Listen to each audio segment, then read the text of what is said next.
Hello விவஸ், என்ன நான் செய்வேன் உன்னோடு சேர நெக்ஸ்ட் எபிசோடோடைய அப்டேட்டை பற்றி நம்ம இந்த வீடியோவில் பார்க்க போகிறோம். அதுக்கு முன்னாடி நம்ம சேனலுக்கு முதல் மாதிரியாக வரீங்க அப்படின்னா மறக்காம நம்ம சேனல் வந்து சப்ஸ்கிரைப் பண்ணிட்டு வாங்க, வீடியோக்குள்ளே போகலாம். ஒரு வழியாக நம்ம வந்து கிளைமேக்ஸ்க்கு வந்தாச்சு. எல்லாருமே வந்து கேட்டுட்டு இருந்தீங்க, எப்போ தான் வந்து கிளைமேக்ஸ் வரும், எதுக்கு தான் நாங்கள் வந்து ரொம்ப வந்து வெயிட் பண்ணிக்கிட்டு இருக்கோம் அப்படின்றது எல்லாருமே நிறைய பேர் வந்து கமெண்ட்ஸில் வந்து லீவ் பண்ணிக்கிட்டே இருந்தீங்க. ரொம்ப வந்து பார்த்தோன்னாக்கா இப்போ வரப்படுற எபிசோடெலாம் பயங்கரமாக வந்து வேறு லெவலில் வந்து பார்த்தோன்னாக்கா இருக்க போகுதுங்க. அந்த அளவுக்கு வந்து செம சூப்பராக இருக்க போகுதுங்க. அதாவது இப்போ கிளைமேக்ஸ் வந்தாச்சு இல்லையா, எல்லாருமே கேட்டு இருந்த மாதிரி தான் இப்போ வந்து பார்த்தீங்கன்னா வந்திருக்கு. அதாவது இப்போ எல்லாமே வந்து நினச்சி வந்து சொல்லிட்டு இருந்தாங்க இல்லையா, ஒரு வழியாக 80வது எபிசோடில் வந்து ஒரு கிளைமேக்ஸ் வந்தாச்சு.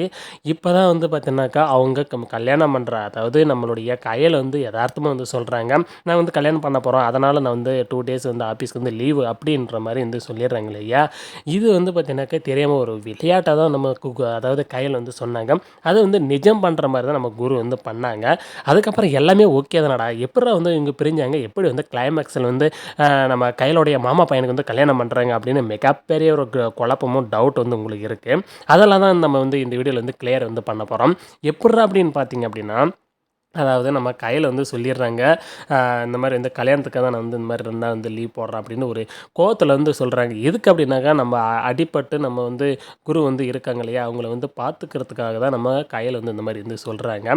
அது எல்லா உண்மையும் வந்து சொல்லணும்னு ஒன்றும் அவசியம் கிடையாது. நீ வந்து ஒன்று கம்பெனியோடைய ஓனர் கிடையாது, நீ ஒன்றும் கார்த்திக் கிடையாது அப்படிங்கிற மாதிரி வந்து கோவத்தில் தான் வந்து அந்த மாதிரி வந்து வெளிப்படையாக வந்து இந்த மாதிரி சும்மா வந்து பார்த்தீங்கன்னாக்கா அடிச்சு விட்றாரு நம்ம கையில். அது என்னடானாக்கா அது உண்மையாக ஆக போகுது. அதாவது நம்ம குரு வந்து நீ சொன்ன மாதிரியே வந்து கல்யாணம் பண்ணிக்கலாம், இவ்வளோ இதனால எதுக்கு நம்ம வந்து வெயிட் பண்ணிக்கிட்டு இருக்கணும், உங்கள் அம்மா வந்து ஒத்துக்க மாட்டேன்றாங்க, நம்ம வந்து ரொம்ப நாள் ஆச்சு நம்ம சென்னைக்கு வந்து, இதுக்கப்புறம் வந்து பார்த்தீங்கன்னா வெயிட் பண்ணுறதுல எந்த ஒரு பிரயோஜனமே கிடையாது அப்படிங்கிற மாதிரி தான் விரக்தியில் வந்து நம்ம குரு வந்து கையில் கட்டு வந்து சொல்கிறாங்க. என்ன சொல்கிற குரு, எனக்காக நீ வந்து ஒத்துக்காத அப்படி இப்படிங்கிற மாதிரி வந்து சொல்கிறாங்க. இல்லை இல்லை, இது வந்து நானே முடிவு எடுத்தது தான் அப்படிங்கிற மாதிரி வந்து உண்மை வந்து சொல்கிறாங்க நம்ம குரு. அதனால் என்ன பண்ணுறாங்க அப்படின்னாக்கா, சரி எல்லா ஏற்பாடுமே பண்ணுறாங்க, அதாவது கல்யாணத்துக்கு ஆனது எல்லாமே புக்கிங்கும் பண்ணுறாங்க, மண்டபத்துக்கு எல்லாமே வந்து செலவு வந்து நம்ம குருவை வந்து பார்த்துக்கிறாங்க.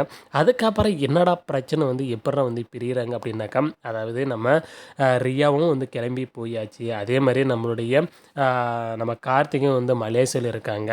அதுக்கப்புறம் வேறு யார் தான் வந்து இது பண்ணாங்க, அதாவது நம்மளுடைய கையிலுடைய மாமா வந்து ரெடி பண்ணி வச்சேன் அந்த ரவுடி தான் எது கலாட்டா பண்ணிட்டேனா அப்படின்னா எதுவுமே வந்து கிடையாதுங்க. இங்கே மிகப்பெரிய ஒரு ட்விஸ்ட், அதாவது வேறு வெளில வந்துட்டாங்களா அப்படின்னாக்கா மிகப்பெரிய ஒரு ட்விஸ்ட்டை வந்து காத்துட்டு இருக்கு இல்லையா. அதாவது சரி நம்ம வந்து அவள் கல்யாணத்தை வந்து தடுக்கணும் அப்படிங்கிறதுனால நம்ம கார்த்திகை வந்து மலேசியாலேருந்து டிக்கெட் போட்டு வராங்க. அவங்க வந்து இதனை வந்து தடுத்து அதுக்கப்புறம் வந்து என்னடா குழப்பம் பண்ணுறாங்கடா அப்படின்னா அதுவும் தான் கிடையாது. அதேமாதிரி சரி ஓகே அப்படின்னா கையிலுடைய மாமா வந்து அந்த பையனை வச்சு ரவுடியை வச்சு வந்து அடித்தடி பண்ணி அதை அந்த கல்யாணத்தை நிப்பாட்டுறாங்களா அப்படின்னா அதுவும் தான் கிடையாது. ஒருவேளை மறுபடியும் வந்து ரியா வந்துட்டாங்களா, அவங்க வந்து வந்து இப்போ கல்யாணத்தை வந்து நிப்பாட்டிட்டாங்களா அப்படின்னா அதுவும் கிடையாது. அப்போ எப்பட்றா வந்து பார்த்தீங்கன்னாக்கா யாருமே வந்து தடுத்து எதுவுமே வந்து பண்ணாமலே இவங்க வந்து எப்பட்றா வந்து கல்யாணத்தை நிறுத்தி அதுக்கப்புறம் கோவம் வந்து கிளம்பி எப்பட்றா வந்து போகிறாங்க, நம்மளோட கையில் குருவை விட்டு கையில் எப்படி வந்து போகிறாங்க, அவங்க மாமாவுடைய பையனை கல்யாணம் பண்ணிக்கிறாங்க அப்படிங்கிற மிகப்பெரிய ஒரு குழப்பம் ட்விஸ்ட் இருக்கு இல்லையா. மிகப்பெரிய ட்விஸ்ட்டை தான் இப்போ வந்து உடைக்க போகிறேன். அதாவது ஒரு நம்மளுடைய குரு இருக்காங்க இல்லையா, குரு வந்து பார்த்தீங்கன்னாக்கா சில பல விஷயங்களில் வந்து நம்ம கையில் வந்து பேச்சுவார்த்தையிலே கொஞ்சம் மனஸ்தாபம் ஆகிறதுனால தான் வந்து அவங்க வந்து பிரிஞ்சு போகிறாங்க. அதெல்லாம் நான் வந்து இந்த வீடியோவில் உங்களுக்கு வந்து சஸ்பெண்டை உடைச்சா நல்லாவே இருக்காது. வீடியோவில் பார்த்தா தான் அந்த சர்ப்ரைஸ் நல்லாவே இருக்கும். ஏன்னா அந்த சஸ்பென்ஸை இந்த வீடியோவில் உடைச்சிட்டு அவங்களுக்கு சூப்பராகவே இருக்காது. அதனால் வீடியோ பார்த்து தெரிஞ்சுக்கோங்க. இந்த மாதிரி காரணத்தினால தான் வந்து விட்டு போகிறாங்க. யாராலுமே வந்து பார்த்தீங்கன்னாக்கா அவங்கள வந்து தடுக்க முடியலை, அவங்களுடைய லவ்வை பிரிக்க முடியலை. நம்ம குரு பண்ண தப்புனால தான் நம்ம கையில் வந்து விட்டு போகிறாங்க. அதுதான் இந்த ரீசன். அதை வந்து கிளைமேக்ஸில் வந்து அவங்க சொல்லி புரிய வச்சு மறுபடியும் வந்து பார்த்திங்கன்னா நம்ம கையிலோட ஒன்று சேருவாங்களா, அதுதான் இது பயங்கரம் இருக்க போது. லாஸ்ட்டாக வந்து பார்த்திங்கன்னா நம்ம குருவும் கையில் வந்து ஒன்று சேருவாங்க. அதில் எந்த ஒரு குழப்பமும் டவுட்டும் தேவையில்லைங்க உங்களுக்கு. அதேமாதிரி நம்மளோட அதாவது வந்து கிளைமேக்ஸில் தான் நம்ம கையிலோடைய மாமா பையனை தானே கல்யாணம் பண்ணிக்க லாஸ்ட்டாக இருக்காங்க அப்படின்னு நீங்கள் நினைக்கலாம். ஆனால் அங்கே தான் ட்விஸ்ட்டும் இருக்கு இல்லையா? அதாவது நம்ம குரு வந்துடுறாங்க, அங்கே வந்து எடுத்து சொல்கிறாங்க எல்லாத்துக்கும் காரணம் நான் தான் அப்படி இப்படிங்கிற மாதிரி வந்து எல்லாமே வந்து ஒத்துக்கிறாங்க. அதுக்கப்புறம் வந்து மறுபடியும் வந்து மனசு மாதிரி நம்ம கையிலும் குரு ஒன்று செய்கிறாங்க. இதுதான் கிளைமேக்ஸ். 100 எபிசோடு வரையும் வெயிட் பண்ணிக்கிட்டே இருங்க, பயங்கர இன்ட்ரெஸ்ட்டாக இருக்க போகுதுங்க.